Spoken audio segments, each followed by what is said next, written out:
button. All right, we are recording now. Let me pray and ask the Lord to watch over our time together today. Thank you.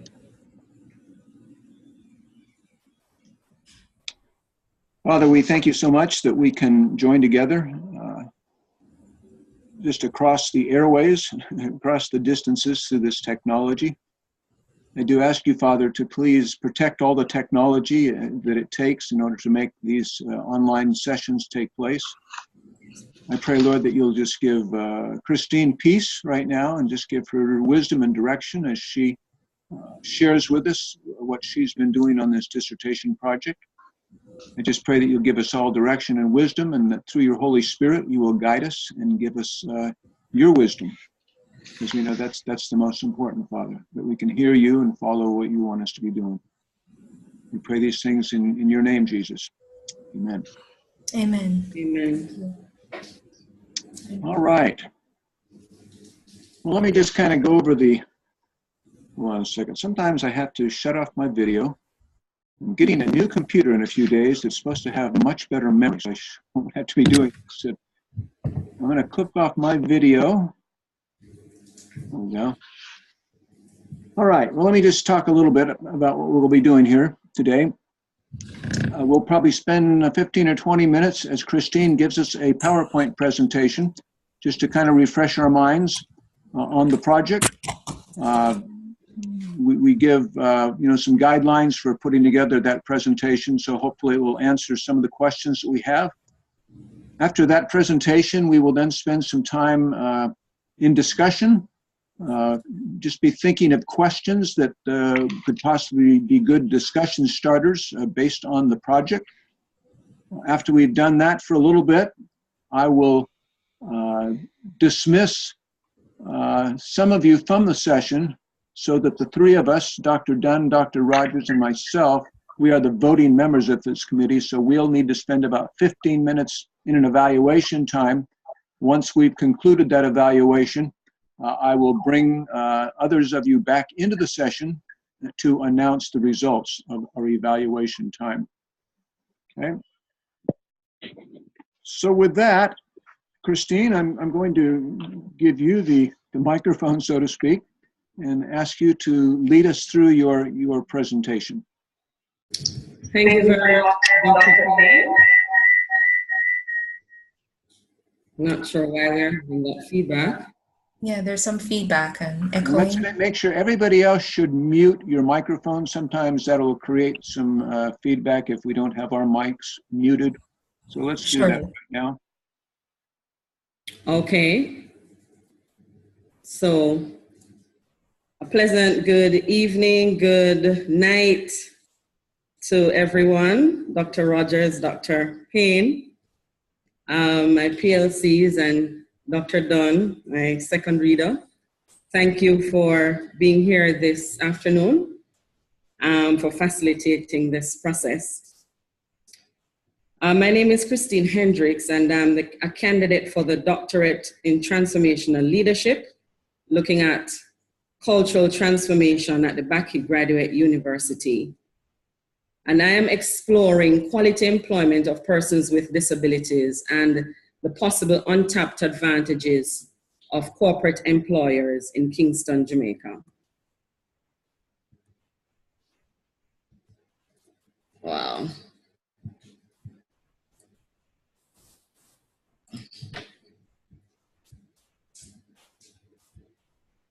Okay, so before I get to the objective, I want to provide a background to this research. How did I get to be doing this? Now, the Ministry of Labor and Social Security is the ministry under which my organization, the Jamaica Council for Persons with Disabilities, falls. And every 2 years, it conducts a labor market survey to ensure that there is adequate and reliable information on the required skills and competencies of the workforce. After their publication in 2013, I remember that I had a conversation with one of the researchers in the planning and research unit, and I asked why persons with disabilities were absent from the survey. I'm not recalling his response, but he promised that one would be done in the near future. In 2016, they did a labor market survey, which was published in 2017, and it finally showed persons with disabilities in that research. And it showed that of the 660 private and public firms surveyed, only 10% employed persons with disabilities. And so my question is, and was, why did 504 firms not employ persons with disabilities? In 2016 as well, through a grant from the Japan Human Resources Policy Funding, a targeted program for the social and economic inclusion of persons with disabilities conducted a labor market survey assessing job opportunities for persons with disabilities. And the study revealed that while there were companies willing to employ persons with disabilities, there were a significant percentage of those employers who were not ready to employ persons with disabilities, particularly those with neurological and mental disorders.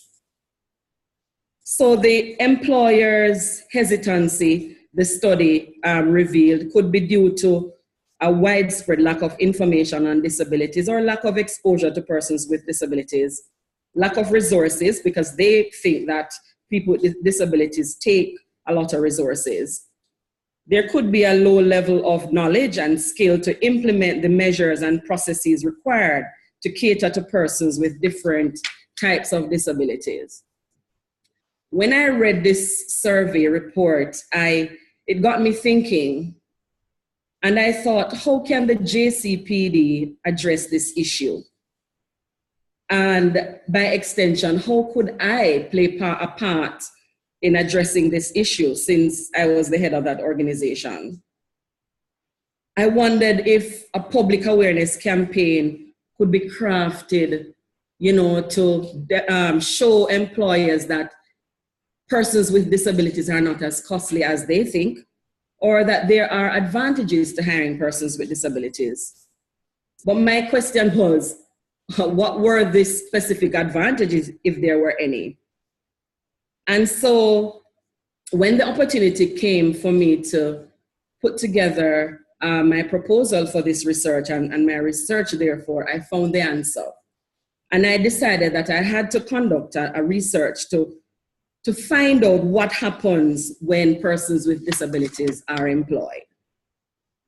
And so the overarching objective for this project is exploring the quality employment of persons with disabilities in corporations in Kingston, Jamaica, by examining the recruitment and promotion practices of employers.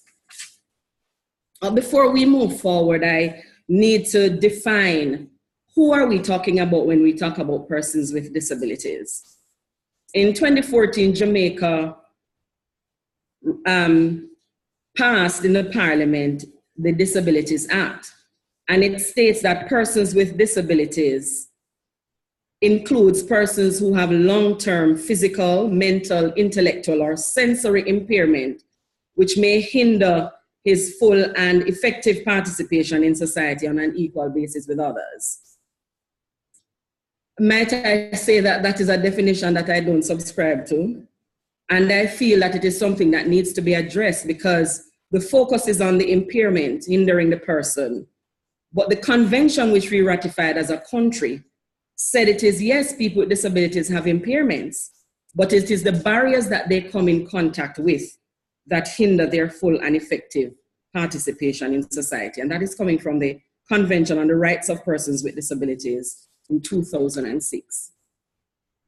So the problem that I'm seeking to address is whether there are untapped advantages for corporate employers in Kingston, Jamaica, willing to coach, mentor, and develop leadership models inclusive of persons with disabilities. By way of a background, Jamaica is the third largest island in the Greater Antilles, very close to Miami and the center of the Caribbean. It's a small country or small island, 4,411 square miles. And it has 3 counties, and within those 3 counties are 14 parishes. Surrey, which is one of the county, is where Kingston falls, in the eastern section of the island. In 2011, the Statistical Institute of Jamaica conducted a census, and the total population of Jamaica then stood at 2.8 million persons. In terms of our ethnicity, it reflects that we are mainly descendants of African slaves. We have some East Indians, a few whites, some who are mixed, and others. From this 2.8 million, the data for persons with disabilities in that same census was 19.3%. And this compared with 6.3% in 2001, when the last census was done before 2011. Jamaica, as I said, is a very small country, but it has a statement that says that we lick about with Talawa, which means that we're small, but we're strong and fearless. And this is a belief that undergirds every Jamaican. Every Jamaican, we know that although we're small, we're a force to reckon with. And as part of that being a force to reckon with, Jamaica added to its many accolades of being the first island or first country to do many things. It added to these accolades being the first country to sign and ratify the United Nations Convention on the Rights of Persons with Disabilities in March 2007. And interestingly, our senator, at the time, he was a minister of state in the Ministry of Labor and Social Security. He is blind. He was the one on behalf of Jamaica given that responsibility by the cabinet to sign and ratify the convention. So this convention signaled that Jamaica was finally ready as a government to commit to promoting and protecting the rights of persons with disabilities. And it also signaled that as Jamaicans, we were ready to begin the journey to be moving away from the deep-seated beliefs which we hold and practice against or about persons with disabilities. Just to give us a little bit of historical background to see what are the factors that would impact how people feel about disabilities and how people, what people believe in Jamaica about persons with disabilities. There are 3 factors: education, religion, and culture. Education is very, very important to Jamaicans, but literacy remains a challenge. And so illiteracy is seen as a negative concept, a negative thing to have, or a negative name to be called, illiterate, in Jamaica. And so it is considered an insult even to suggest that somebody is illiterate. And because being illiterate is seen as a calamity or a misfortune. And we have a set of persons who have intellectual disabilities in Jamaica, and they will not associate with the Jamaica Council for Persons with Disabilities because they don't want to identify with this group of persons who are seen as not having intellectual mastery, because it is an offense and they do not want, it is a calamity. And they don't want to be part of that. Religion is also very, very important to Jamaicans. It is actually woven in the very fabric of our society, and it determines our social behavior and so on. And so persons who go to church, or whether or not you go to church, whatever the pastor says from the pulpit, it is so deeply ingrained in the belief system and behaviors of the people that, it is part of the reason, sadly so, why persons with disabilities are seen the way they are. Because somehow the biblical accounts of persons with disabilities were always preached about in a negative way. The blind man begging and, poor soul and pity, and it is such a pity to be in a place like that or to have such a disability. And so disability, if we remember in the Old Testament, it was seen as a punishment for sin, or, you know, that because you sin, then, you know, you are now paying this retribution for sin. And for some persons, if you were in the church and you still had a disability after you've been there for a while, it is seen as if you don't have any faith. And so religion is very, very critical to how disability is seen. The other thing is our culture. We have a culture that is steeped, yes, in religion, but it also steeped in some Afro-Christian sects such as Pocomania and Kuminan. These are religious groups that flows from the vein of Christianity, who they believe in evil spirits and doppies and obi and so on. And so Jamaicans believe that, you know, disability is a punishment for wrongdoing, or it is the interference of some evil spirits or doppy and so on. And so the beliefs of Jamaicans are so entrenched that these beliefs impact the attitudes and the behaviors towards persons with disabilities. And it doesn't matter whether you're in the church, as Miller points out, Miller 2005 in her book, you know, points out, you know, how it is that persons with disabilities are seen. It doesn't matter whether you are educated or not. This belief is so ingrained that it prevents persons with disabilities from moving forward. In 2014, there was a survey of living conditions conducted by Statin, and it indicated that there were that persons with disabilities were vulnerable to poverty. And they were vulnerable because there were some major risk factors that they faced. One was their weak transition from one education level to the next. There was early detection and early intervention programs, but the systems were inadequate. In terms of employment, there is weak access to employment. There is stigma, discrimination, and exclusion associated with having a disability, as I explained based on our culture before. And part of the worst part of it is the fact that we have legislation, but it is not yet implemented. And so the world over, and Jamaica no different, employment of persons with disabilities continues to be a major, major challenge. And Moncrief, who conducted the labor market study assessing the job opportunities of persons with disabilities, state that the reason employment is such a major challenge are, one, the cultural mindset of the populace about persons with disabilities.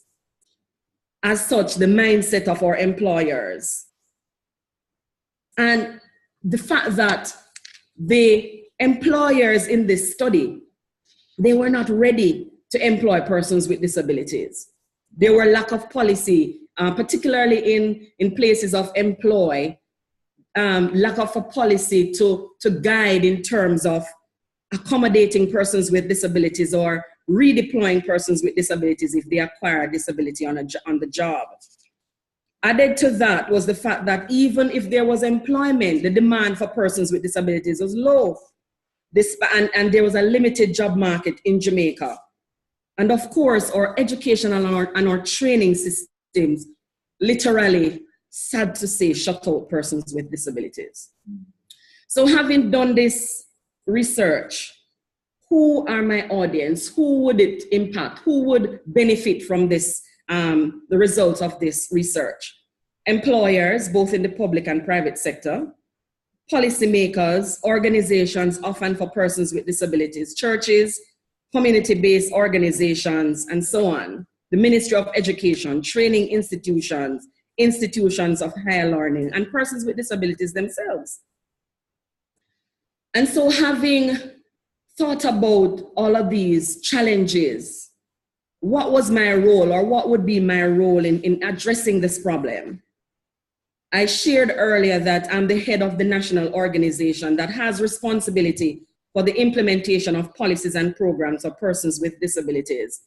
And as a person with a disability myself, I recognize that my role was integral to the reshaping of the mindset of Jamaicans regarding persons with disabilities and their capabilities. for some time now, I recognize that God had called me to this purpose. And so it shapes my mission and it propels me forward towards a path for inclusion for persons with disabilities. In addition, I've had numerous experiences overseas, Japan and the US in particular, where I saw that persons with disabilities were integrated and included in society, and they were making their contributions to the development of their nations. So what about Jamaica? Addition to that, I have the opportunity to not only speak with critical partners and stakeholders, but I have the opportunity of shaping and drafting policies and legislations and being engaged with national training and so on, and guiding the codes of practice that would assist the implementation of the Disabilities Act, the codes of practice for education, training, and employment. And also conducting this research. It would form the major role that I would play. And so this intervention, my journey to ensure that there is effective intervention and of not only myself, but of my organization, I embarked on this research, which sought to, one, investigate the employment experiences of persons with disabilities in regards to their current work environments, to understand the quality of their employment, whether they have been mentored, coached, or participated in leadership development within their organizations, and to examine current practices of employers who hire persons with disabilities, to perceive whether they engage employees with disabilities in mentorship, coaching, or leadership development. And three, to understand if there's any dissonance in the reality of what persons with disabilities experience and what the employers say happen in their organizations. So my research methodology, to adequately gather the data for this research, I utilized a qualitative approach based on the overarching concepts of appreciative inquiry in the crafting of the questions and the phenomenological method utilized in the interaction with the participants. And I utilized the appreciative inquiry because this method provides an excellent approach to introducing a change process by allowing employers to examine the positive practice within their organization. If we recognize that, if you remember, I said that my role would be, changing of mindset. And changing of mindset is not something that occurs overnight. It is something that takes time. And so I had to be particular with the method utilized. It also provided an opportunity for the employers to be confident that they were doing some things right. And, to make them know that there were beneficial practices within their organization that could be further developed. And also, if they're walking them through systems in their organizations, look at it, whether or not they were working or not working, and what were the possibilities of making their environment better by including persons with disabilities. The phenomenological method allowed me to allow participants to share the aspects of their work experiences and what it meant for them. So although I will speak to it later, that I crafted questionnaires, in having the interviews and having that face-to-face or telephone conversation, it allowed the participants to go beyond the questions on the questionnaire.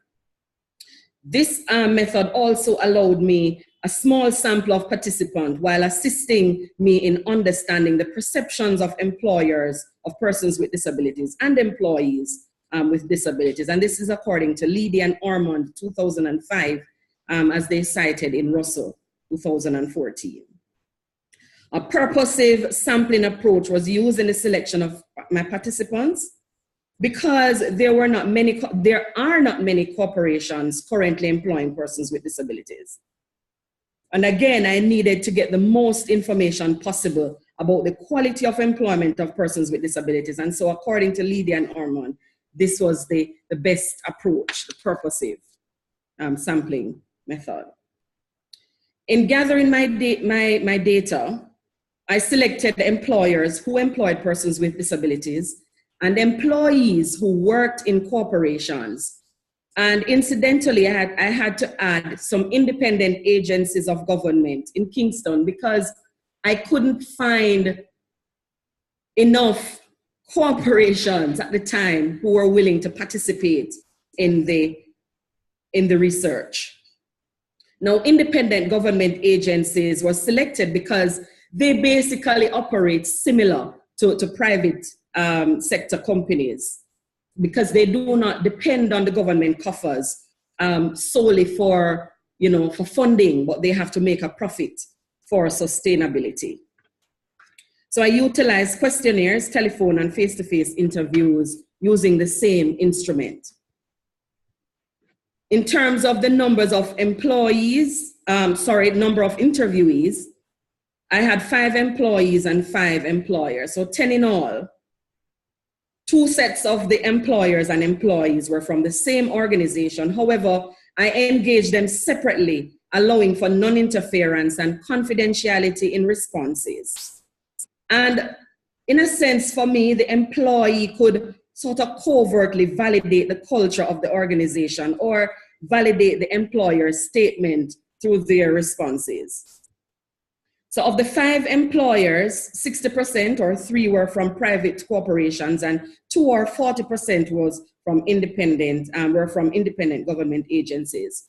And from those 5, I had 4 interviews and only 1 completed the questionnaire.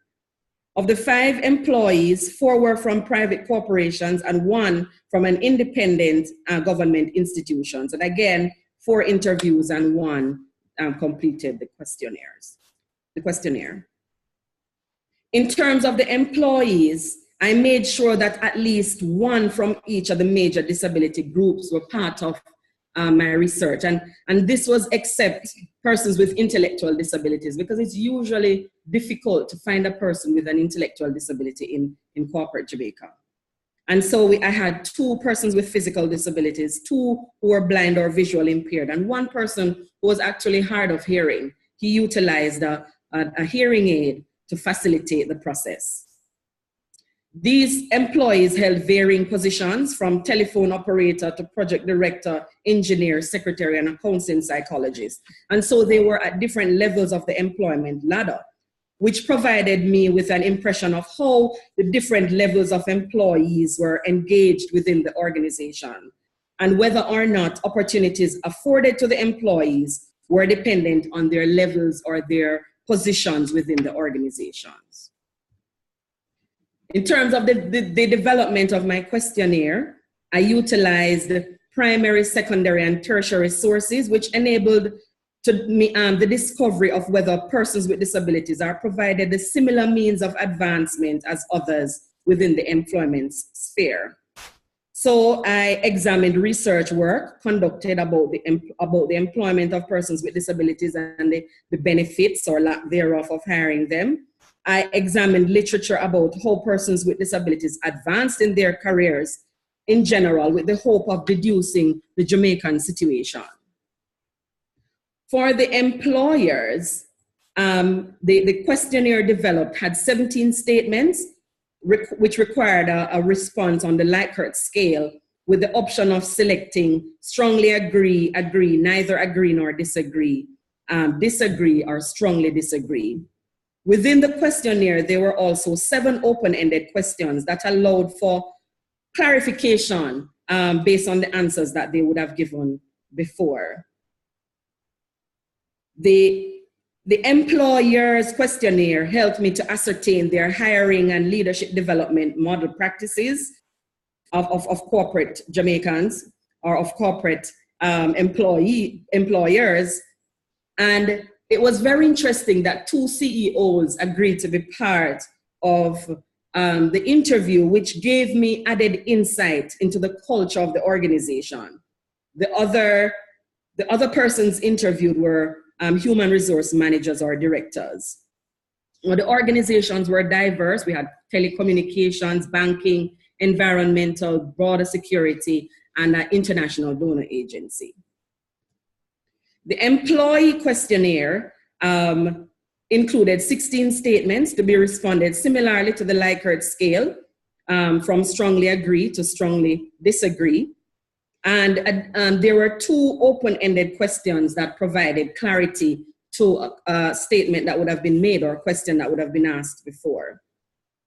The purpose of the employee questionnaire was to determine how employees with disabilities feel about their job description, feel about their positions within their company, how they feel about the relationships with their colleagues and supervisors, the advancement opportunities, if there were any, and the overall job satisfaction. In terms of analyzing the data, I collated and analyzed using Microsoft Excel. In terms of the data analysis for the employers, the majority, 60% or 3 of the respondents, were employers who were in their companies for at least 3 to 5 years, indicated that they had a good knowledge level of the practices and procedures of employment within their organizations. The other 2 or 40% had less than 3 years position, but it did not impact their knowledge of the culture of their organizations. All of these respondents, employers, stated that they had current good practices in their processes and procedure when hiring personnel. And these include the fact that all posts were advertised both internally and externally. All candidates were advised of the right to appeal if they felt that they were unfairly treated in the process. The candidates were all vetted, and they had non-discriminatory policies within their organization. In terms of the research findings, it was more positive than expected, to be honest. And I recognize in terms of what I found from the research was that more businesses, it's not that persons were or employers were deliberately discriminating, but they felt that if they were more exposed to workers with disabilities and if they understood how to better integrate them, then they would be able to hire more persons with disabilities. The employers stated that the employees with disabilities were valuable contributors to the development of their organizations. And all the employers were willing to spend on their employee with disability in terms of paying for training and advanced development of the person with the disability. Actually, there were 2 employers that paid for masters and PhD and other professional trainings locally and overseas for their staff member with disabilities. The research proved that there is indeed a limited number of persons with disabilities in the corporate world. And this was founded by Greenwood and Johnson, cited in Braddock and Batchelder book in 1994, Batchelder's book in 1994. The research also showed, in addition to my personal knowledge of the landscape, showed that persons who are blind, they normally achieve high levels of tertiary education, and they're usually leaders in the non-government organizations. However, in the private sector, they are normally placed at entry level, and promotion or advancement is very rare. We had one case, though, that the gentleman now has a PhD that the company paid for. And so that was a positive highlight in this research. The research also found from the research done by Moncrief in 2016 that she interviewed 822 persons with disabilities right across this island in the 14 parishes. And in the 18 to 39 age group, she only found 6 persons with disabilities who were employed in corporate world. And they were in the financing industry, insurance, real estate, and business services. Now, what I must say is that disability research is very limited in Jamaica. And so I had to pull on the few that we have, plus others from overseas. This research also contrasted literature in terms of, we had some persons, Braddock and Batchelder, they were citing a number of researchers who stated that the performance ratings of persons with disabilities were skewed because supervisors were usually sympathetic to persons with disabilities. The research here that I completed debunked that issue because the employers stated that they hire based on competence and qualification demonstrated at the time of the interview and during their on-the-job performance, regardless of their ability or disability. We had 2 employers who shared that competence and initiative on the job were what assisted persons with disabilities to advance within their organizations and not based on any sympathy or anything like that. And the employees with disabilities themselves stated that the performance evaluation that they had to do on an annual basis was the same for all staff in the organization. So they were not exempt. They were not given anything special. Yes, there are those who may need particular accommodations based on the disability that they may have in terms of special software for computer if persons were blind. But that only enabled them to perform their jobs better. This research also confirmed literature that found that the attitudes of supervisors and co-workers greatly impacted the employment experiences of persons with disabilities. And again, Sher, Cruz, and Blanc, 2005, were speaking in Coyle and Stone's book of 1996. In my research, there was no report of any negative impact on the experiences of the individuals, the employees with disabilities. In fact, the employees with disabilities shared that in their own experiences, their own attitudes and demonstrations of capability on the job was lauded and enhanced by their co-workers, who sometimes teased them that they didn't really have a disability. They were just trying to fool the public. And at a recent summit, the former CEO of the private sector organization of Jamaica stated that the attitudes of persons with disabilities go a far way in determining the achievement of their outcomes in their places of work, and not any sympathy. The research also confirmed that irrespective of the sector, supervisory demands were similar for employees with and without disabilities, and that's from Hernandez and McDonald of 2010. Also confirming that while there were few persons with disabilities in corporations in Kingston, Jamaica, they were providing valuable contributions by being on par or excelling their counterparts without disabilities in the workplace. And this study raises awareness about the employability of persons with disabilities and has contributed to charting future research directions under this explored issue. So what was my intervention plan? The core purpose of this research was to strengthen the advocacy work of the JCPD, the Jamaica Council for Persons with Disabilities. The completion of this research will add to the repertoire of the limited disability research in Jamaica. And the intention is to use this information to engage the major players and stakeholders in the private sector, the major employment federations, Jamaica Employment Federation, and other partners in the conversation of employment of persons with disabilities. How implemented?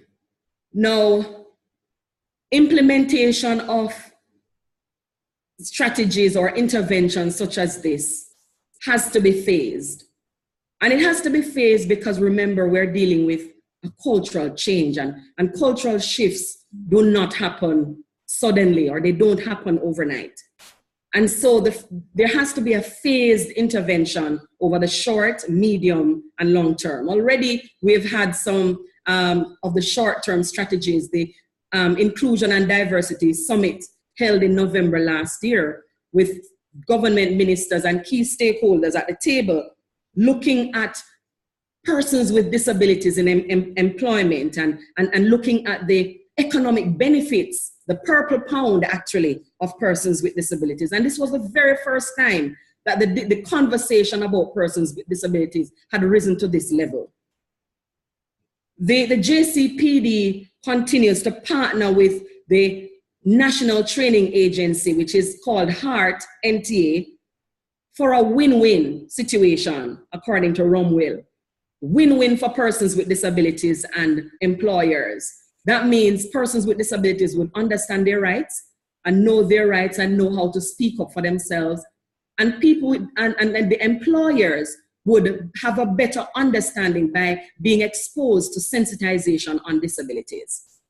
And so through this National Training Agency, we continue, and even this week we will be having one. We have been doing some since January of this year, sensitizing the staff of the National Training Agency on the Disabilities Act so that they know the rights of persons with disabilities. So also they know how to coach the conversation when they go to employers to employ persons with disabilities, and also to help them to understand what the services of the Jamaica Council for Persons with Disabilities are, so that they can better guide the persons with disabilities who come to that environment. And the other part of the partnership is to sensitize persons with disabilities in this job readiness program on their rights and responsibilities based on the Disabilities Act. How do I evaluate whether or not this intervention has been successful? For me, it's the response rate of employers to engage, the willingness to engage. And for those who are already engaged in terms of employing persons with disabilities, to improve the quality of employment of persons with disabilities over time by including them in whatever mentorship, mentoring and coaching and leadership development programs there are. The response rate of persons with disabilities to sensitization on their rights. So I will be able to know by finding out from our young people or young people with disabilities who are employees or potential employees, their response. What have they done with this information that speaks to their rights? Increase education and training opportunities for persons with disabilities. And remember, as I said, the success of this project is incremental and with measurable evidence over time. The sources of my that I utilized were varied. Online books and materials on the inclusion of persons with disabilities, disability research done here in Jamaica and overseas, Doreen Miller's work on introducing the Jamaican culture to rehabilitation service providers in the US. The research work of the Planning Institute of Jamaica and STATIN, which is the Statistical Institute of Jamaica, the Bible, of course, materials from BACE, interviews with employees and employers, brochures and policy documents from the Jamaica Council for Persons with Disabilities, the Disabilities Act, media reports on disability, quarterly press briefing from the Bank of Jamaica. My personal knowledge, 18 years of work in the disability field, the fact that I'm a person with a disability, experiences of persons with disabilities in Jamaica and internationally, study tours in USA and Japan, local research by the Ministry of Labor and Social Security, international research by the World Bank, the World Health Organization, the United Nations, and the International Labour Organization. So what are the transformational changes from this research? Personally, a greater sense of purpose for disability inclusion in the workplace, an increased impetus to prepare persons with disabilities for inclusion in the workplace, because I recognize that we have to prepare both persons, as I had said earlier. We have to prepare the employers and we have to prepare the employees. And for me, increased motivation to research with employers and inspiration to share. I haven't seen it, Miss Sam. I haven't seen a letter from Son. I haven't seen it in Canberra General. I didn't get it personally. Turn off her phone. Increased inspiration to share about the abilities of persons with disabilities. In terms of the organization, the Jamaica Council for Persons with Disabilities, strengthening its advocacy efforts through research. And the JCPD increasing its effort to ensure greater inclusion of persons with disabilities in the workplace.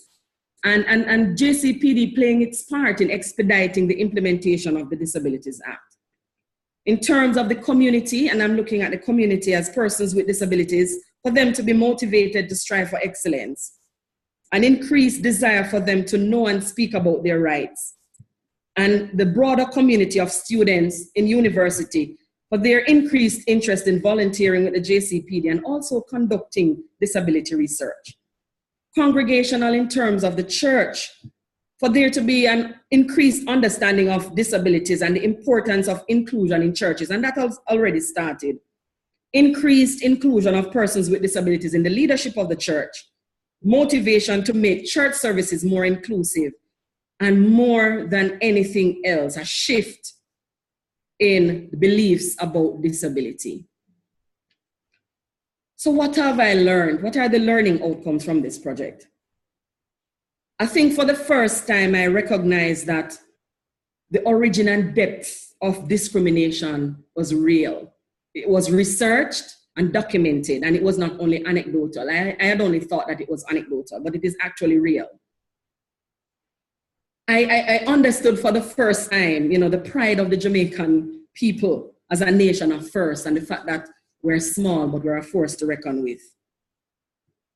The research about the benefits of employment of persons with disabilities was true for Jamaica, just like other developed countries. So I found that yes, there were indeed untapped advantages for employers in corporate who are willing to employ persons with disabilities and mentor them and coach them. And with this information, it provided an understanding of how to approach employers with this positive information about employment of persons with disabilities. And I had a greater appreciation that though there are challenges, when you have determination and drive, nothing can stop you. In terms of my transformational change agent role, I understand how God can use my past successes and failures, my talents and abilities to form a cohesive package to enable the accomplishment of my purpose, which has emboldened me to speak and act on behalf of persons with disabilities. And as an incarnational change agent, being a person with a disability has provided me the authority and authenticity and the evidence that persons with disabilities have the ability to achieve at the highest level. And being part of the community of persons with disabilities can allow persons with disabilities and their caregiver to see for themselves the possibilities that exist when they are provided with opportunities of education and a good support system. So what are the principles that I have learned? One, that objectivity is important for inclusion to be effective. That being just and fair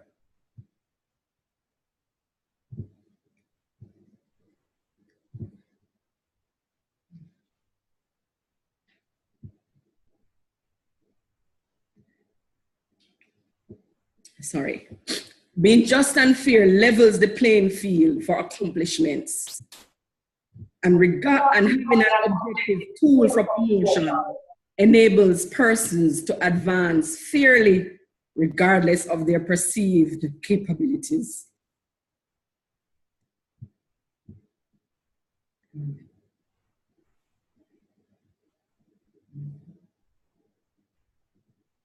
And the fact that persons with disabilities can be just as productive as any other citizen in this country.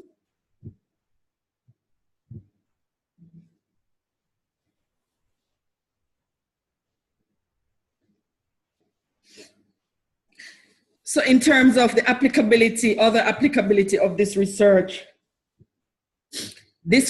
and its methodology is applicable in any country, as disability matters are similar across the globe, whether developed or developing. The appreciative inquiry method allows for objectivity in exposing best practices within the organization without the fear of threat. And although the sample size was small, it was reflective of the employment reality of the majority of persons with disabilities.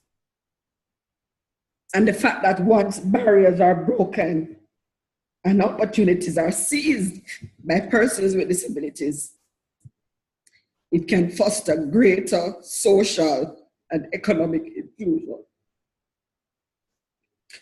And diversity and inclusion enhances development of any country. Thank you.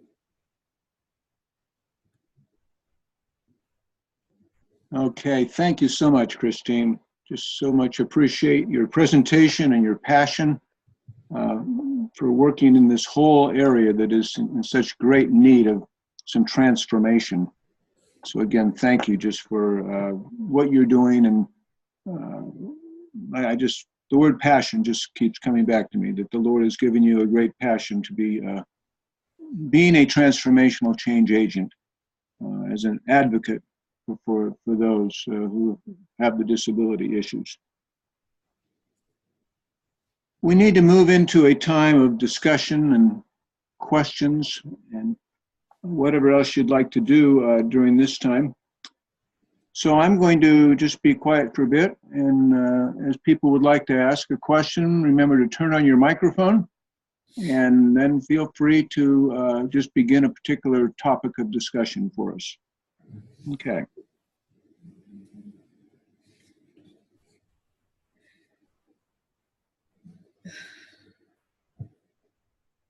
So I'll mute my mic.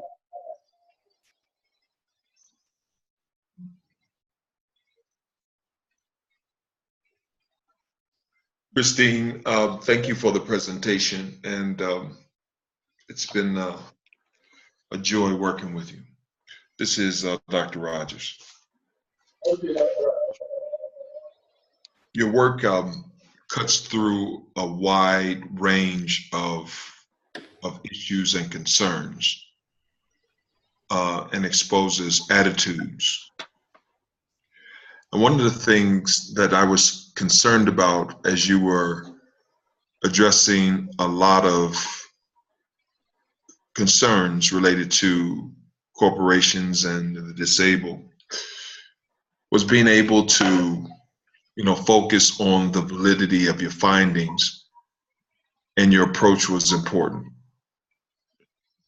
I know we went back and forth with the approach, and you finally settled in on appreciative inquiry and phenomenology. Within your design process, talk to us a little bit about how you arrived to validity of your findings, and if, in fact, someone could work through your design and get the same results with the same population of people, are you confident that your research design would permit that? I believe so. Thank you, Dr. Rogers, for your question. I believe so.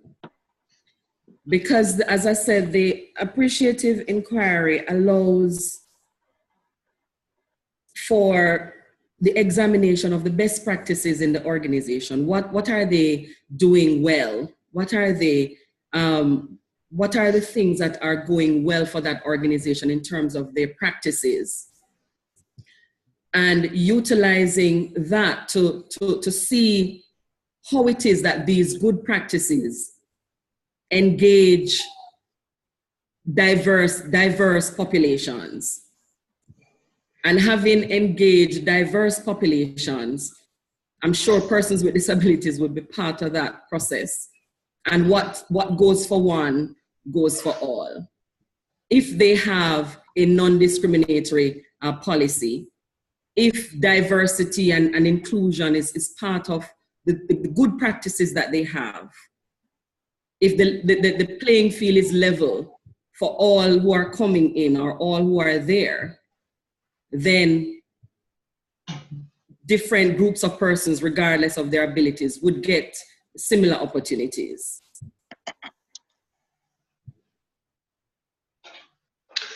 Okay.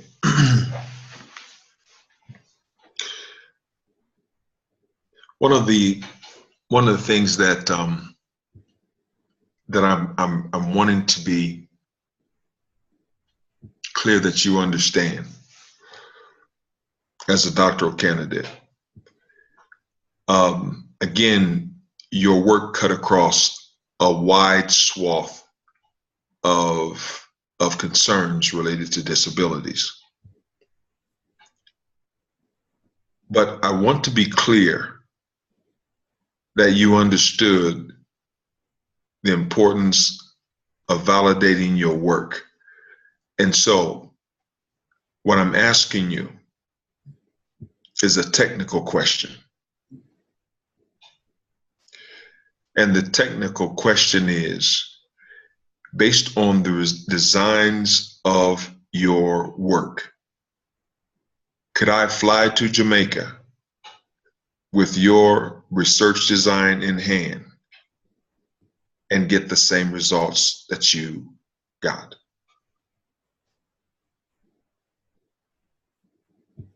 I believe so, because the employers engaged, they were not friends of mine. They were independent persons. Some persons I've never seen, never known except to speak with on the phone to request the interview and to have the interview. And so it wasn't based on knowledge of who was asking the question. Okay, so there's a couple things that that helps to validate your work. One of the things is that you are a part of the population that you are making inquiry on. You're part of the corporate structure, or an area of enterprise that works with the disabled. So then you are an insider. That's a point of validity. You have a disability, which makes the validity point even more poignant. So you have those, you're an authority from the perspective of me, an outsider to that world. But as and this is, you've done, in some ways, you've done what social science always wants to see happen. We want to look inside of matters that are relevant to vulnerable populations. You've done that. I'm asking you if me, a person who is an outsider, but might have interest to inquire myself as to the validity of your design. I'm not an authority in the area. I don't have insight into what's going on, but I'm going to use your design. I'm going to ask your questions. Will I get the same results? Yes or no? And I believe so. Okay. All right. Very good. The wide range of disabilities that you covered mental and physical.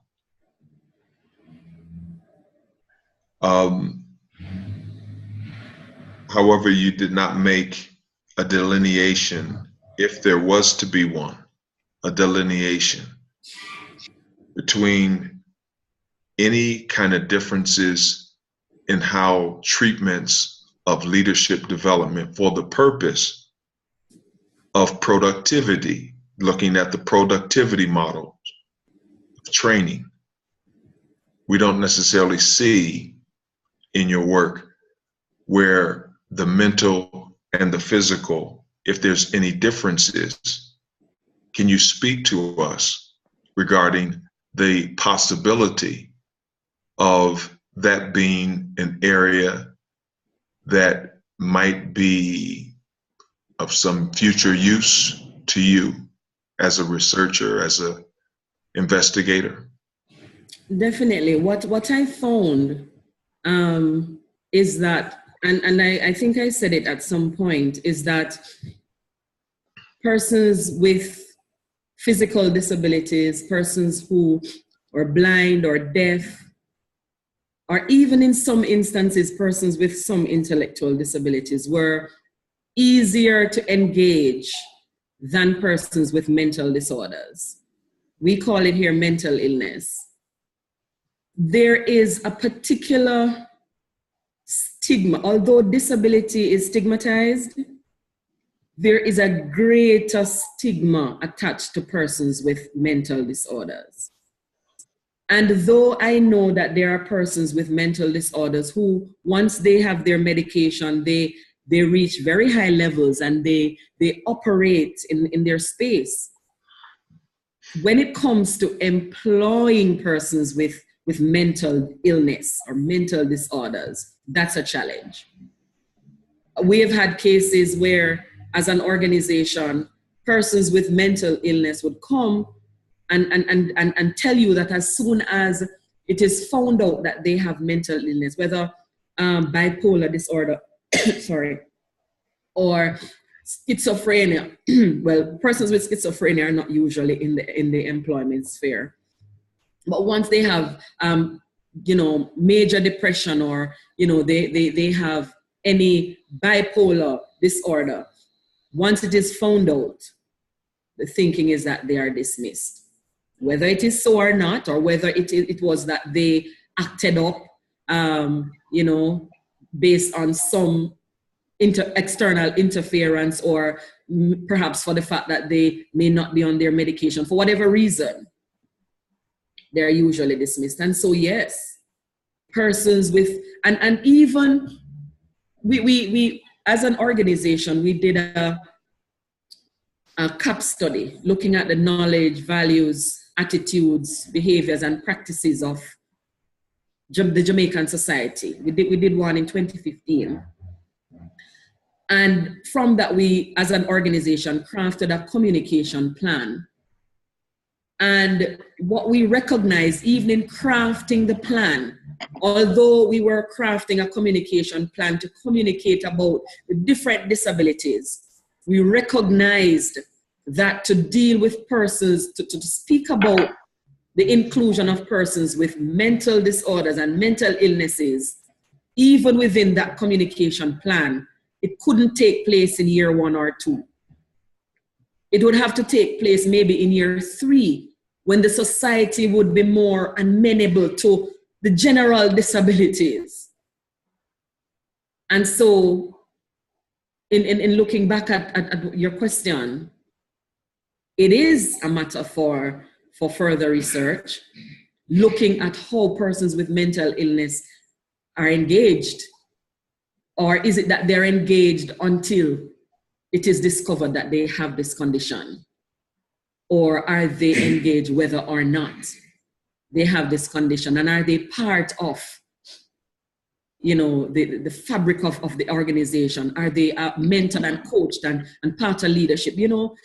One of the strange things which we are as a country and as an organization is looking at and talking to our government about is even how mental illness is seen in our constitution. Because persons with mental illness in our constitution, they're not allowed to be at the table of certain places or certain decision-making tables. they are not allowed to make certain decisions. And so I know that as a country, yes, we have a ways to go in the acceptance of general disabilities, and we're getting there. But when it comes to mental health issues, we have a very far way to go. With this is my last question. Your research deals with corporate social responsibilities in some ways that produces, you're looking for findings that suggest that corporations, companies, entities that utilize the services or hire people with disabilities are given the same platform. How much of the responses that you received that you can trust, being that the law has been enacted, the protection of the disabled? How much can you trust the results of your questionnaire in an environment where they may be protecting themselves from acting unlawful? So the question is rooted in an understanding of, is there further investigation required other than the questionnaire? Definitely, because thank you again, Dr. Rogers. Yeah, let me finish this thought. Oh, okay. To find out if there's any disparities in what has been reported. In my research, not everybody responded positively. There were persons who stated that they were not part of, so we had 20% of the respondents who disagreed, or who, neither agreed nor disagreed about the fact that they were mentored and coached into leadership by their supervisors, or participated in leadership development, or they had the same opportunities. And the truth of the matter is, the research is not saying that every person with a disability will have that opportunity, because it is not that we're saying give the opportunity based on a disability. No. The opportunity is based on capability, leadership. Once that mentoring and coaching takes place, is there that propensity, or is there that capacity within that individual? Is it an individual that can move to the next level? Are they qualified to move up as well? Are there opportunities for that qualification? And so it is not, and additionally, we did not address or capture all corporations that are in Kingston to get an answer. This was just a small sample of those who were engaged. And so, yeah, no, I get that. I get that part. I want to be clear. The question, the foundation of the question is there further inquiry that's needed to determine, even the ones that have responded to your survey, to determine the validity of their responses as being equal opportunity employers for all, including the disabled? Is there additional research that should follow this? Definitely. Okay. Definitely. All right. Definitely. Okay. Thank you.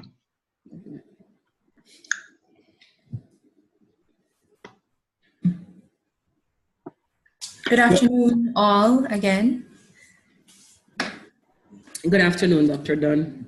Christine, I'd just like to thank you for that very comprehensive presentation and for the opportunity to have read such an important piece of work with regard to persons with disabilities.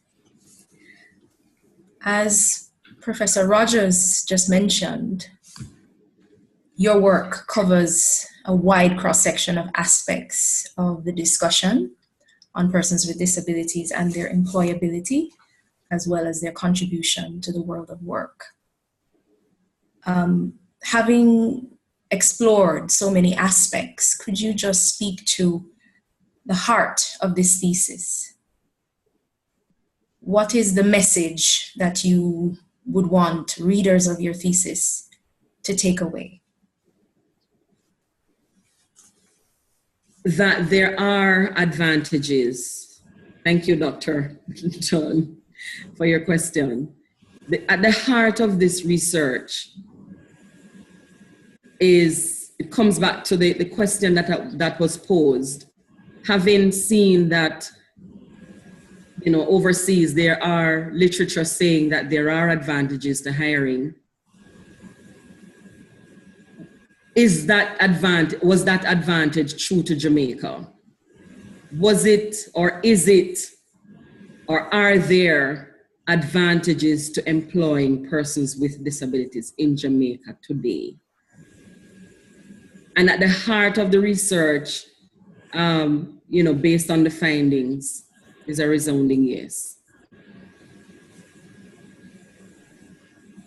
Persons with disabilities are people who have capabilities, abilities, once given that opportunity, once the barriers are removed and they are allowed that opportunity, they can excel, they can become part of leadership, they can, be at whatever level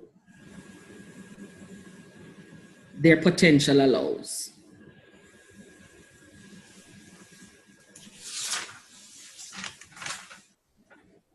Thank you. Could you clarify the distinction between intellectual disabilities and mental health conditions? Okay. So an intellectual disability speaks to persons whose average IQ is lower than the average individual. So it's 50% or less than the average individual.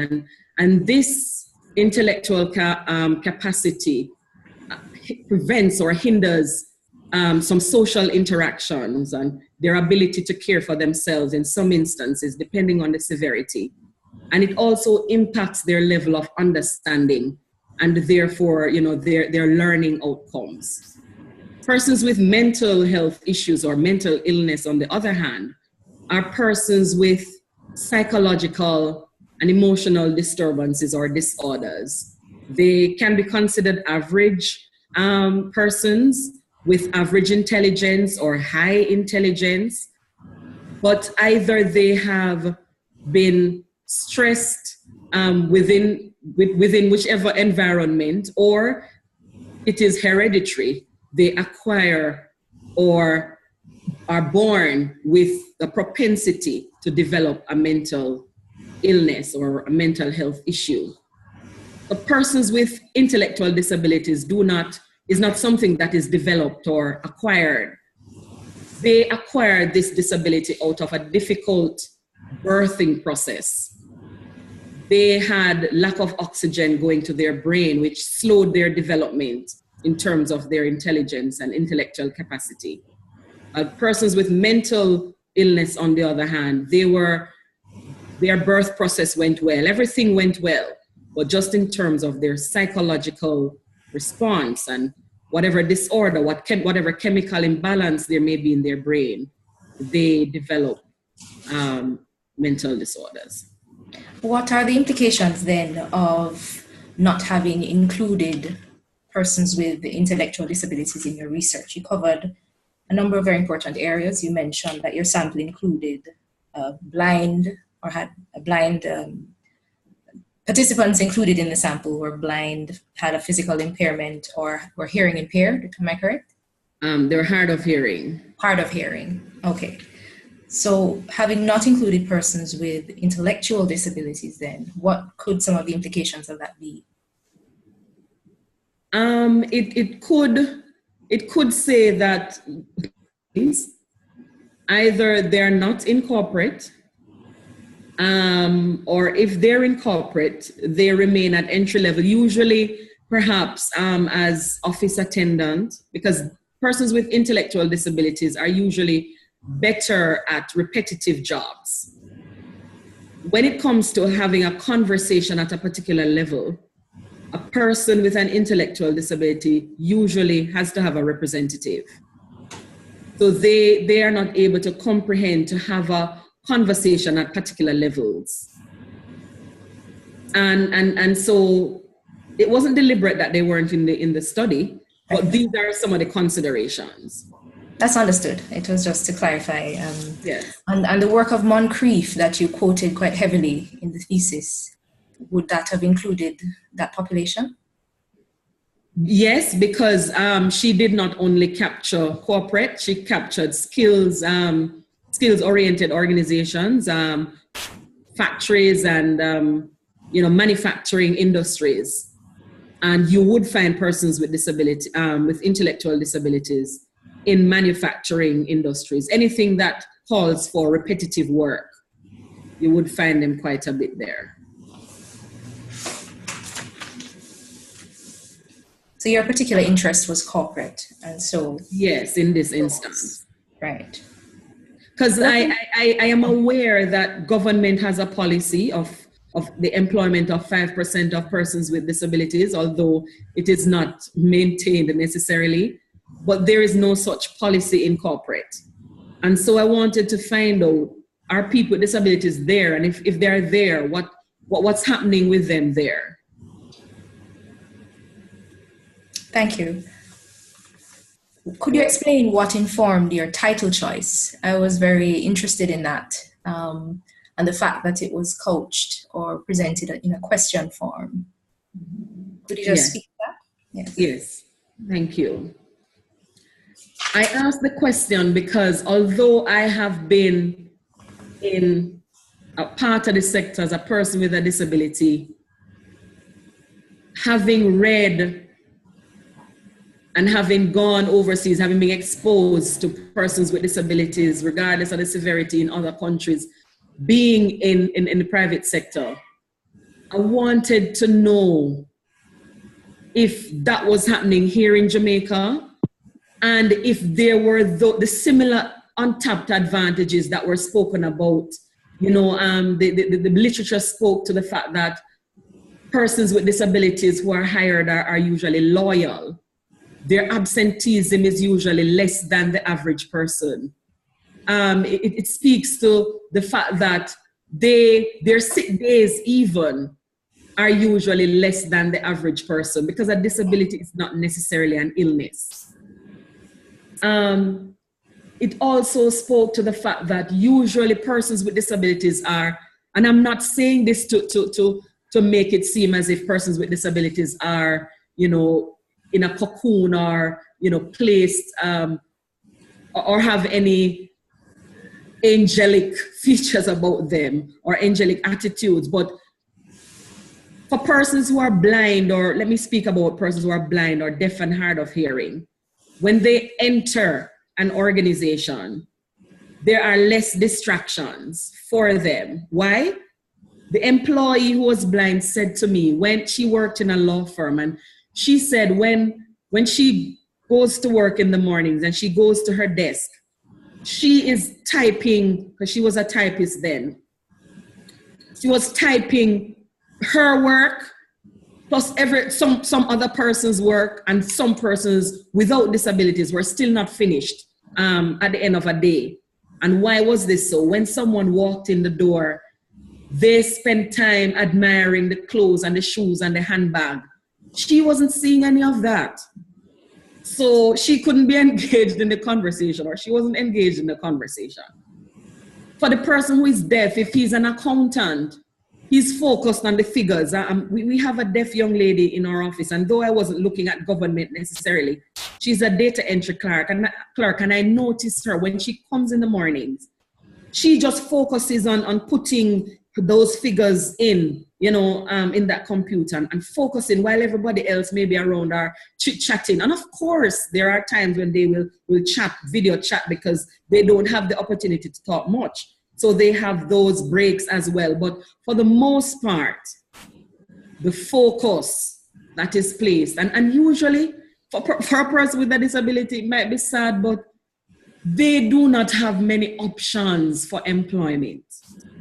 And so whatever employment they get, they are sticking to it. And I'm not saying, let me put a disclaimer, I am not saying every person with a disability do this, because they are human beings, and there are some persons with disabilities that will be just as, the employee without a disability, in some instances, in all respects, because you have the good, the bad, and the indifferent in every aspect.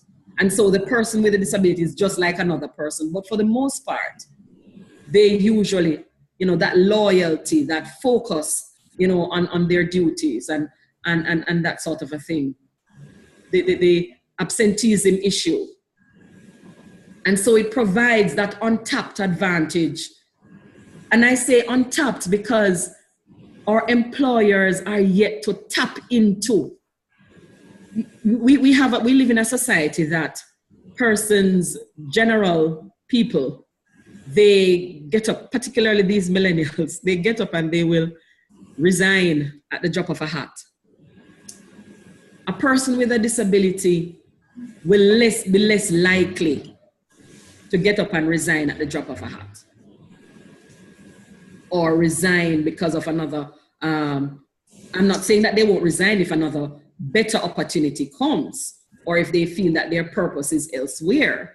But the current attitude of our millennials to just get up and leave is less likely to occur. And so that the employers having to train and retrain new people all the time, and to invest all the time into new people coming in, the potential for persons with disabilities providing that advantage of that stability in that organization, being there at that post, is greater.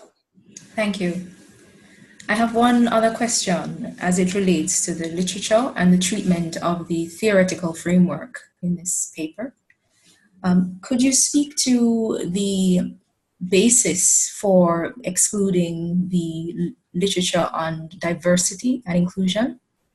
Because there's a kind of paradigm of thinking along that line. And I noticed that the use of literature was very focused. I perhaps deliberately wanted to kind of skirt around that. So could you just speak to that? Thank you very much. Diversity in the Jamaican culture. And there has to be, I must admit that there has to be an understanding of the culture, including certain things. Because diversity in Jamaica, or diversity sometimes in literature, does not necessarily mean people with disabilities. Diversity generally speaks to the issue of sexuality and race and, other diverse individuals culturally and so on, over persons with disabilities. And so because the research is focused on persons with disabilities, I didn't want to muddy the waters. Okay. Thank you. You're welcome. Before you start, Dr. Payne, I just want to make a point of stating,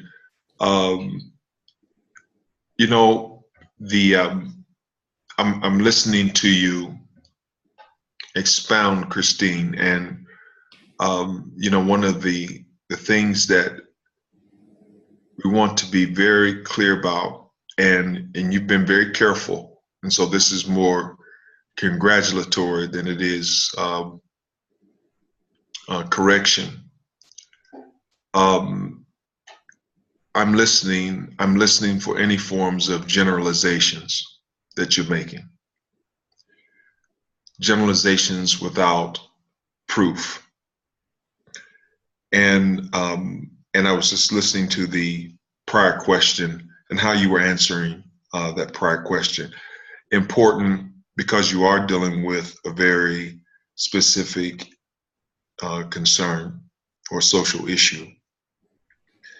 The carefulness by which you were able to dance around, and you came at times dangerously close to making some generalizations, but you didn't. So I want to congratulate you on that. Continue to be conscious of that. Okay? As a doctoral candidate, as a doctor, period, you want to be conscious of any forms of generalizations. Okay? Thank you very much. Yes. Can I ask a question? Yes, go ahead.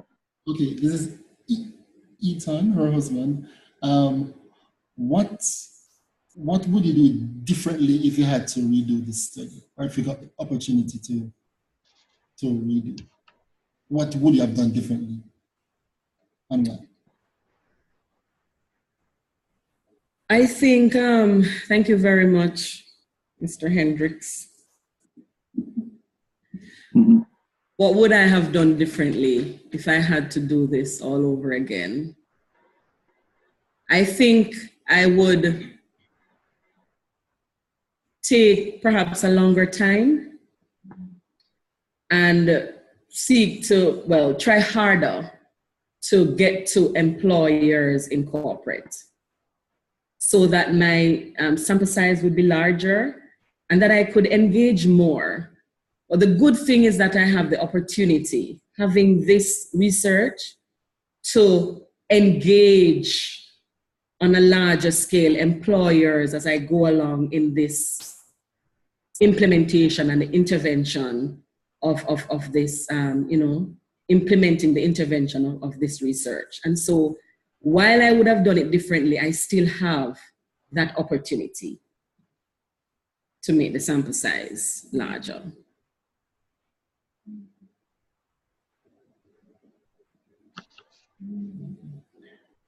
What's next?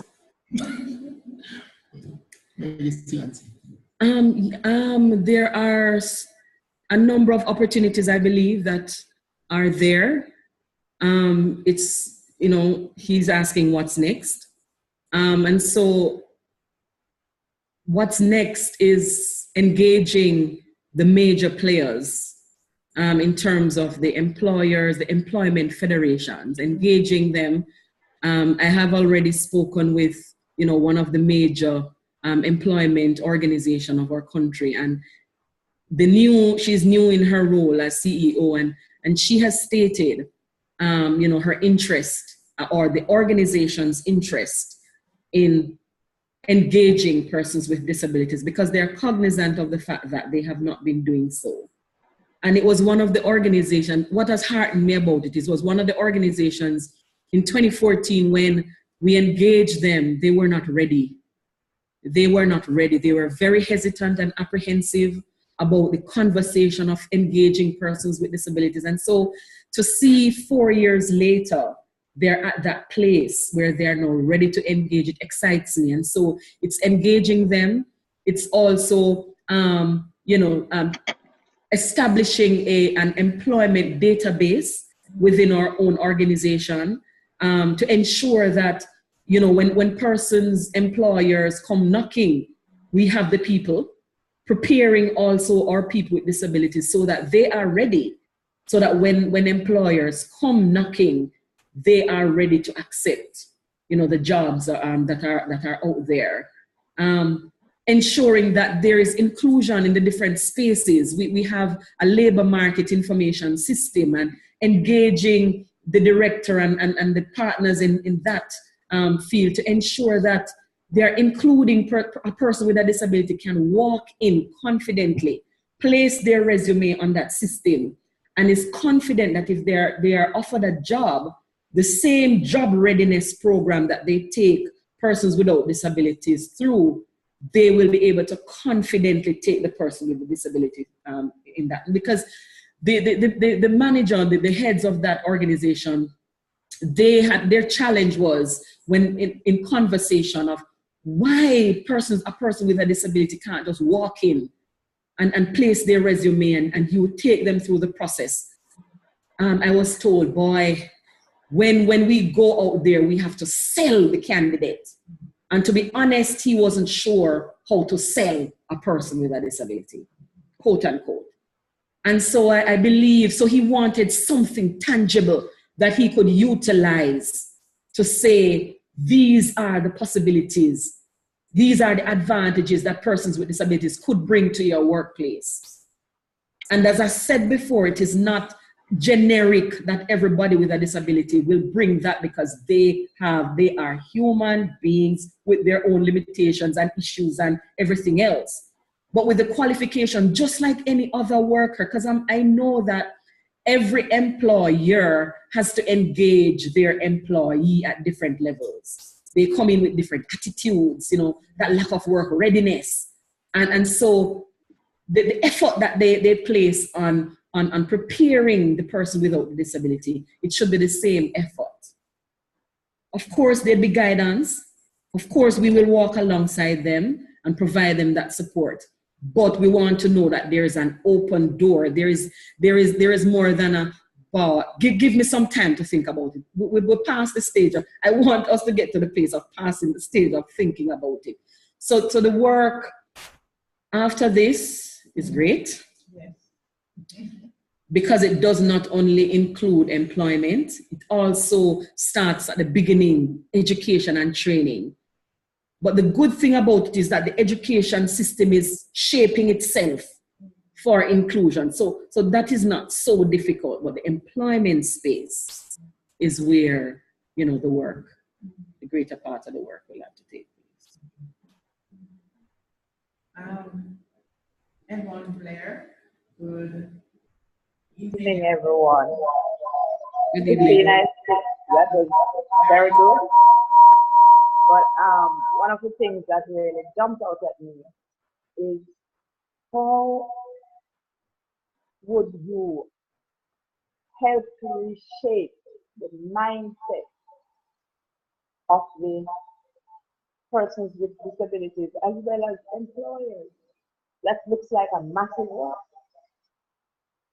And that is, it's part of the reason. Thank you very much. Mr. Blair.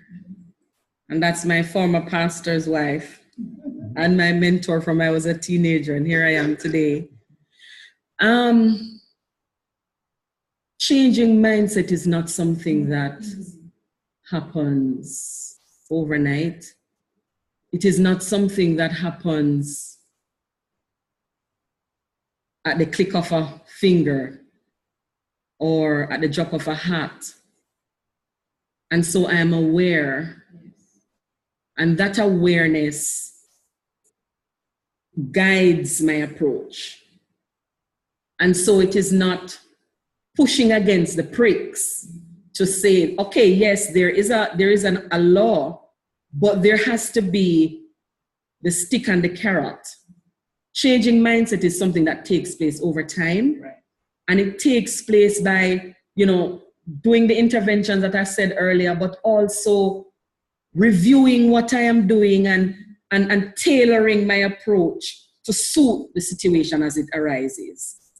And so there will have to be a lot of tailoring, because I said that the PSOJ is ready. It does not necessarily mean that the Jamaica Employers Federation are ready. It does not necessarily mean that the other employers are ready. And so you have to test the readiness. Yes. There has to be a test of the readiness of the different groups and individual employers to be able to get to them. And as I said, and as we found in the research, that for some of them, the challenge for them was not that they don't outrightly want to engage, but they just don't know how. And so because of the mindset that thinks that there is a particular way, oh Lord, there has to be a way of engaging people with disabilities. It's not thought that, okay, whatever I have currently in my organization, maybe it just takes a few tweaks, to engage. The thinking is not there. The thinking is on the other side of the fence, that maybe they'll have to redo things altogether. And so once is that engagement, that conversation begins, and that engagement to walk them through the process of what it means. I believe, as I've seen it with other employers, it will take place over time, as I said, and I'm not taking away over time.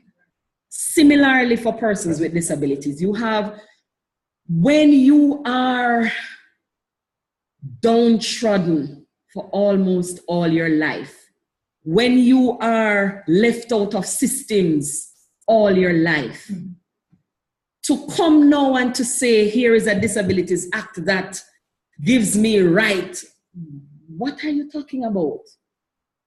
And so the engagement will have to not only be the person with the disability, but it has to be family members, because that support is critical and important. It has to be people around them. It has to be the church. And the reason I say the church is because we heard earlier in the research about religion and how religion impacts how people think about disabilities.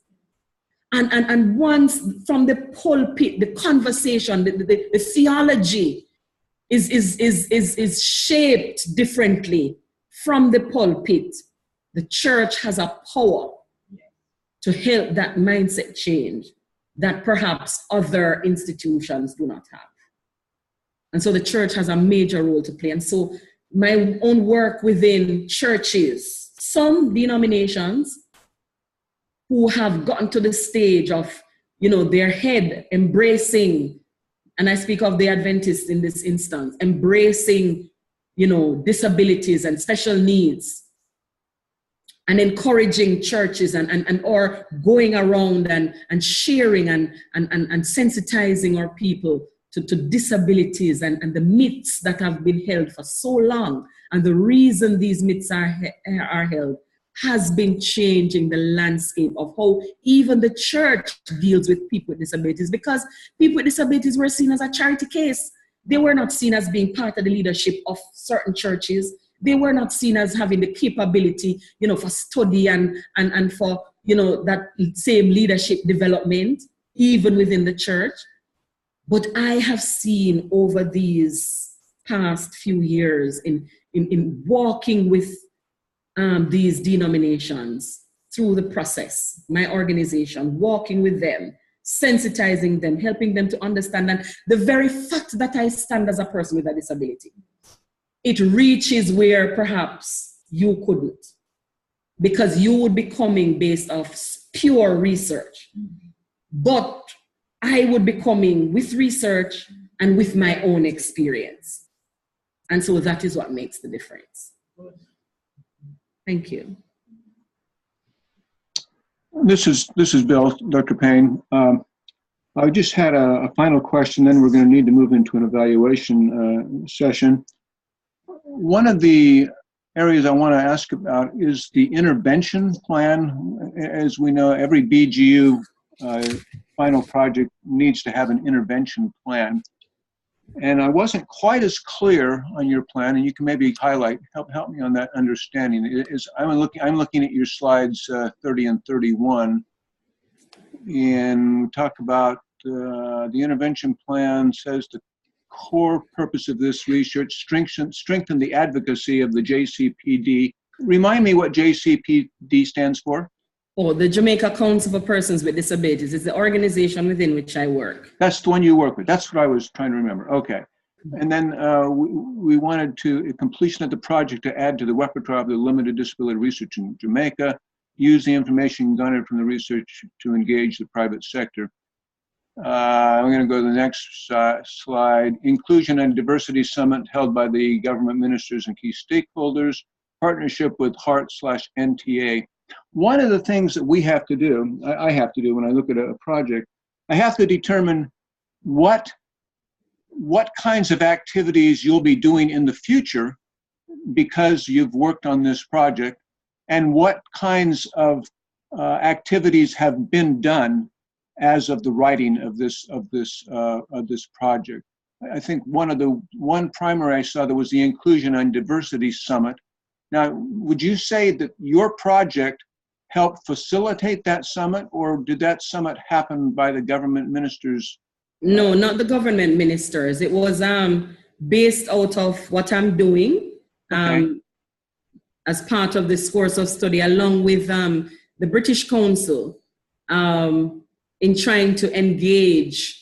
So the conversation was with me, the British Council, looking at inclusion generally. However, as we discussed what exactly to look at, recognizing that employment is an issue in Jamaica, part of my contribution to the discourse as we try to determine what to do was to look at employment.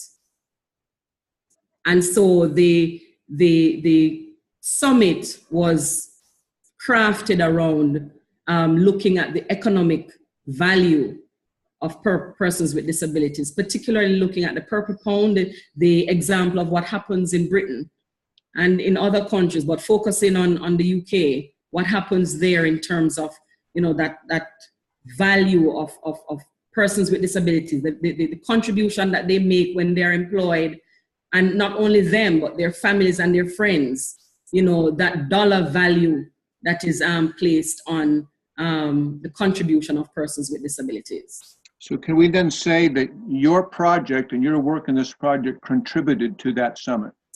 Yes, definitely. Okay. Additionally, the engagement of the private sector organization of Jamaica, having approached them way back in 2014, I approached them again, having this research in mind. And they were at a point of changing leadership, and having approached that new leadership, her willingness and openness to engage. And so my conversation with her, just at the beginning, in very early stages, to engage her stakeholders and the partners that would be the employers in what are some of the challenges that they think they might have, and to present to them what the possibilities are in engaging persons with disabilities. Okay, so like you said, in 2014, you began those conversations with the private sector organization. Yes, under a different leadership. And those communications are continuing on now, and your project then is contributing to that particular conversation, correct? Yes. Okay, good. You'd mentioned also, I'm looking at page, find it here. I think it was on page 82 or 83. You talked about a DVD that had been produced. Yes, I didn't mention it in this because I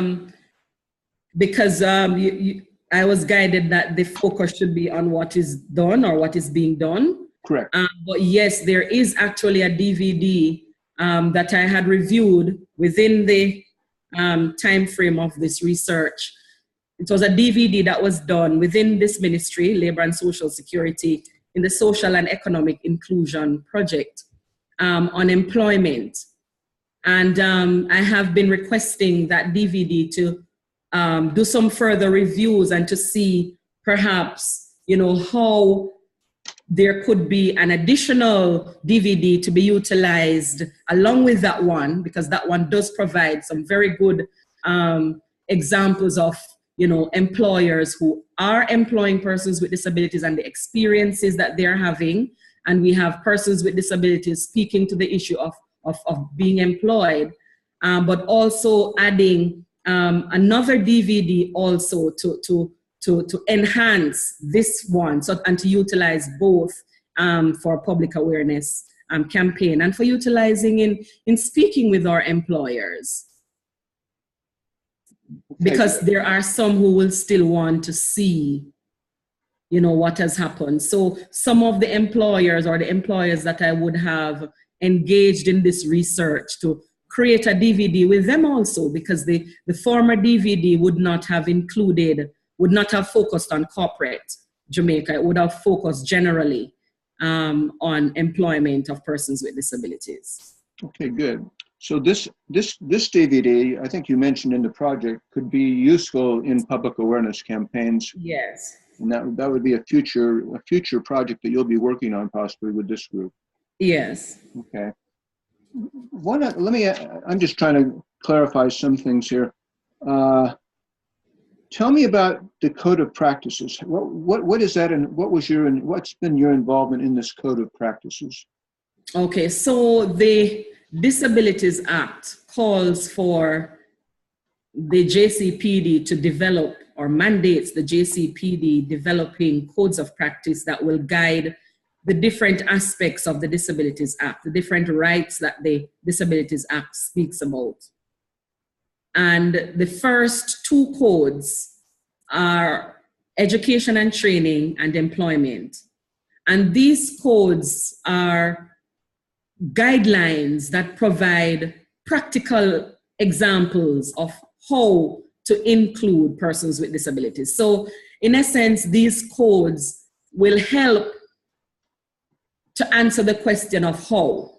How do I include persons with disabilities in education and training? How do I include persons with disabilities in employment? What are the different considerations for the different disability groups? What are, some of the things that must be in place or need to be in place? So this code, or these codes, will provide that guidance for specific stakeholders and the general public for the implementation of the Disabilities Act. And my role in this process is overseeing this process, reviewing the codes and the process of the development of the codes as a part of a team. So there's a team that is slated to review the work that we have hired a consultant to do or talking with the World Bank, and they agreeing to fund these first two codes rather than the JCPD taking it out of its budget. So we have engaged a consultant, and we have to review the work and provide him with him or her with the guidance needed for the completion of these codes. So would you say that your work on this project has helped you, has contributed to the formation of those two parts of the codes? It will definitely. Okay. Good. Okay. I'm just looking for different specific items we can put down that this project has contributed to. I think that's kind of one of the issues that we would look at when we're doing our evaluation.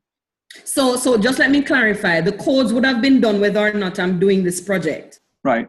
But the project, having done the project, it forms part of, what should I say, enhancing the process?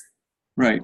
Yes. Well, if you've got some responsibility, authority in working, at least specifically in those two areas, education and employment. And so what I want to say is that your research for this particular BGU project is giving you more content, more expertise as you are contributing to that code development. Definitely. Okay. All right, we do need to go into an evaluation unless there's another pressing question that we need to get out there on the table. All right, what I'm going to do, I'm going to pull different ones of you out of the session for right now. Your screen will say something that you're on hold. We'll probably bring you back into the session in about 15 minutes, okay? So I'm gonna stop the recording now for now, and then we will- To me? Yes, absolutely. Okay. Yes, they will. Right. But we'll be passing on Thank to... you very much, Dr. Dunn. Thank you, Dr. Payne. Thank you, Dr. Rogers. Thanks to my PLCs. Yeah. Well, let me just put in my words too, Christine. I really appreciated the work you've done. Just your research was very good. I think, we've tried to ask some questions, hopefully, that will just, keep improving. The abbreviations page was the one thing. The only other thing and Dr. Rogers will go over this with you a little more. One of the things between chapter 6 and chapter 7.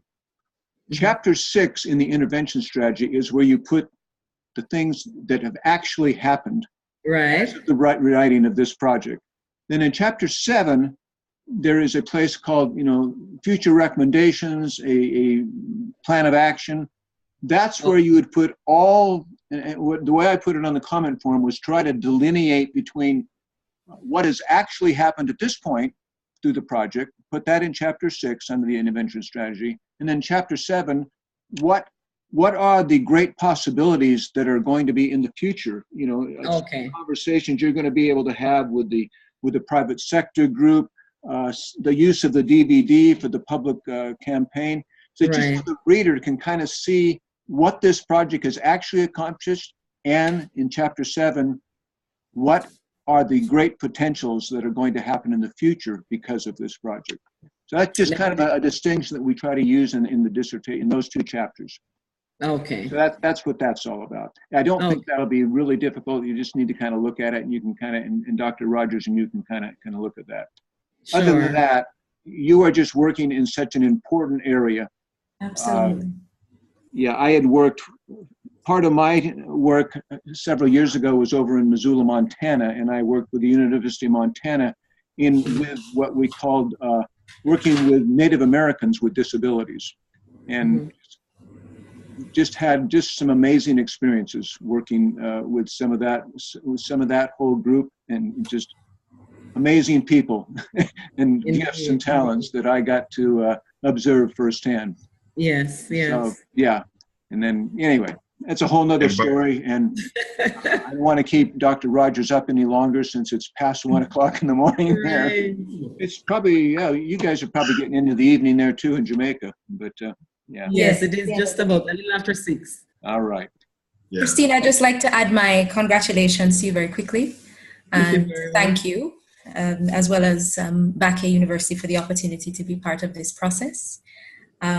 Your mastery of this subject, both as an individual and as a researcher, really came across very clearly in this piece. And I just want to commend you for being the willing sacrifice, yourself available to be used by God for this purpose. And Thank you so much. Congratulations again. Thank you very much, Dr. Dunn. Thank you. All right. Absolutely. Well, have a wonderful evening and enjoy yourself. Honey, take her out somewhere. Take her to eat somewhere. Good